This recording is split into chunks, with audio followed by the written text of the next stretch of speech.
The mountains are filled with drums, drums that resound in the deep.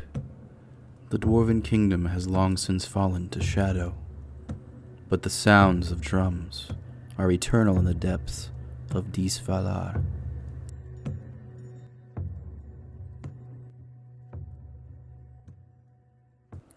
Welcome, my beloved travelers and adventurers. Some time has passed since we last delved into Arcadian history. Tonight, I have a very special tale for you, one of the Giants' Crossing. Native Arcadians know this as the grandest mountain in our land. Many mountains make up our continent, but only one stands above the others. The highest peak once roamed by giants and titans in the elder times, with a special legend. Any creature to reach the top will see but a glimpse of the heavens themselves.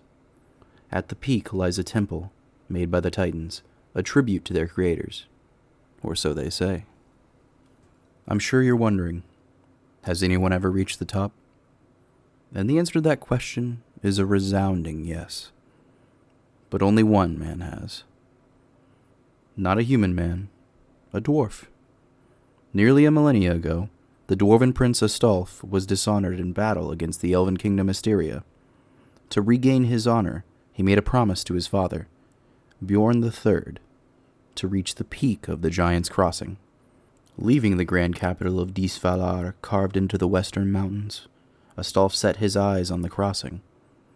It was not a far journey to reach the base of the mountain, as the crossing was part of the western mountain range itself. But to arrive at the top was another matter altogether. His kingdom was the apex of all dwarven states. For hundreds of years had they reigned in Arcadia, rivaling the elves in power.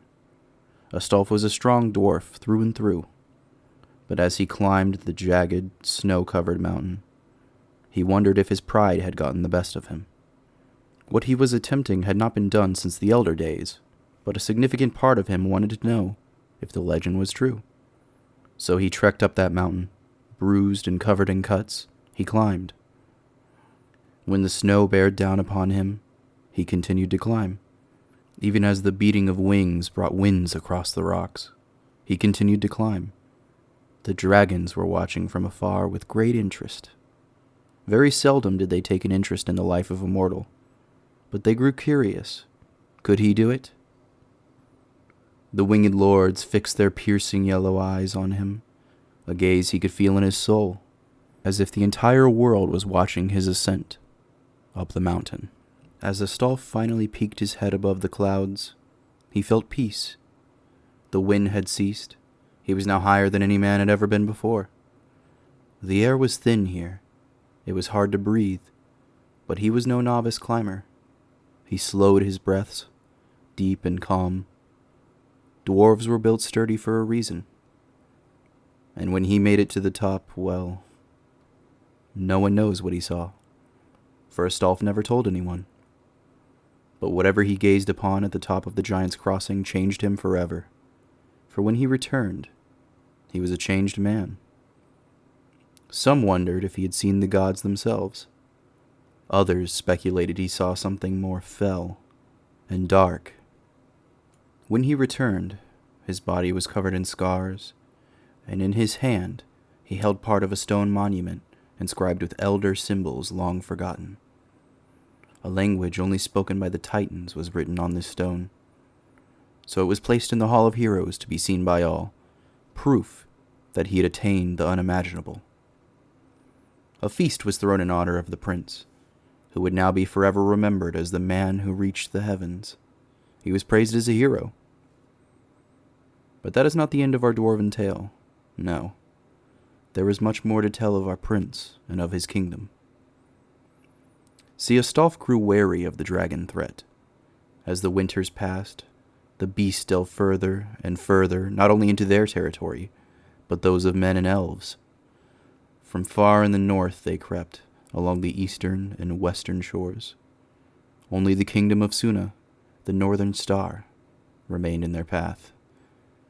Soon they would creep down into Akiza, Ascendier, all the way to Disvalar, and maybe even Adelgis. How long would the kingdoms hold? None knew. Fear crept into the heart of our king. Fear he could lose his home. And fear is a powerful thing.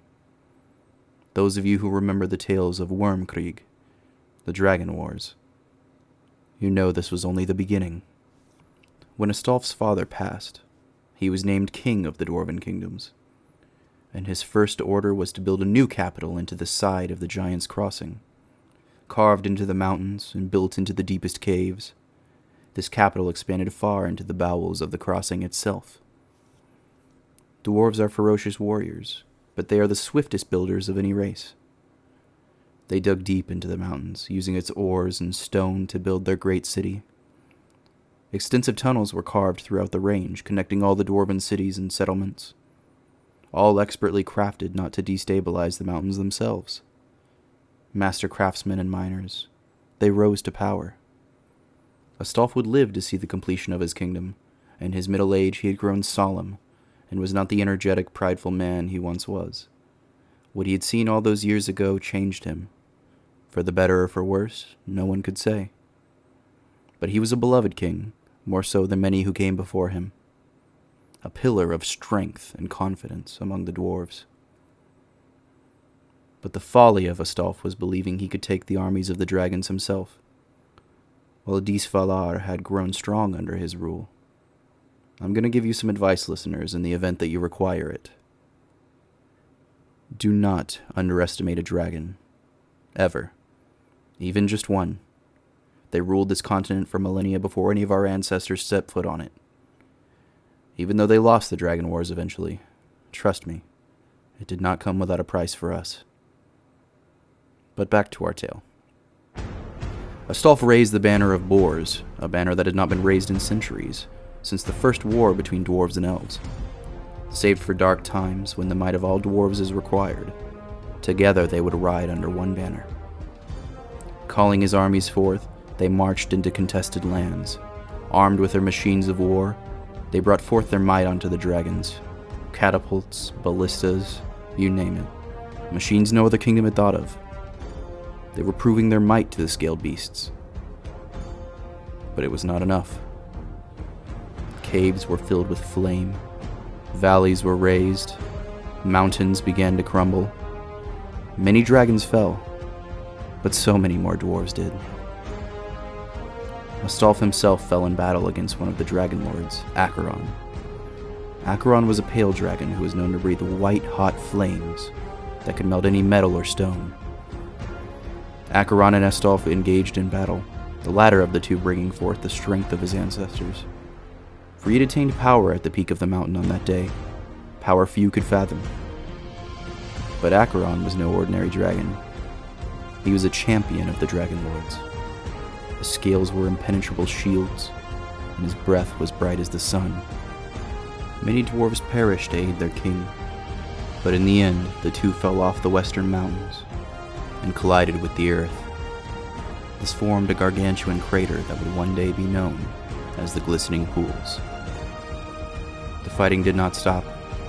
After the death of their king, the dwarves did not back down. They rallied, charging the dragon stronghold. They brought it down, but it cost them everything. Their armies were beaten, and their capital was burned. Crumbling down the Giant's Crossing, rubble and ruin remains of the Grand Kingdom. The dwarves were scattered, without a king and without a home. They formed settlements across the mountains. They would have fallen into darkness forever if not for the intervention of men and elves. Today the dwarves remain, still without a king. Small cities lay in the mountains, if they can even be called that, a shell of their former glory. In the absence of the great King Astolf, darkness now dwells in what was once the grand dwarven capital. Tales of something fell, of an abyss that lays there. Whether they are just stories to scare children from venturing up the mountain, or if truth lies within them, no one knows. Those that might have never returned to tell. At night the sounds of claws across stone can be heard. The cackles of a beast echo throughout the halls and caves that once were filled with thousands of dwarves. Beyond the cackles and scratches of claws, drums beat. Perhaps the spirits of those who once lived in the mountains still remain. Spirits with their drums and their songs on the cold wind. It is said that one day a dwarf will bring their kingdom from the ashes and into the light. Few cling to the hope that this prophecy will ring true, but hope remains in the hearts of those that look to the mountains and remember that one dwarf saw into the heavens. And if one dwarf can do that, well, then anything is possible. As always, guys, thank you so much for listening in. Please leave a like, comment, subscribe, some feedback. Anything at all helps. I really do appreciate it. Share with your friends, family, anybody you can think of. And if you'd like to hear another tale in the history of Arcadia, check out our first episode in the series, The Splintered Kingdom. And go check out our most recent episode of Tales of Arcadia, God's Hand. And if you'd like to see some of our other work, check us out at Poems and Embers on Facebook, and find the link to my book, Wings of Heaven, in the description down below. Thanks again, guys, and good luck on all of your own adventures.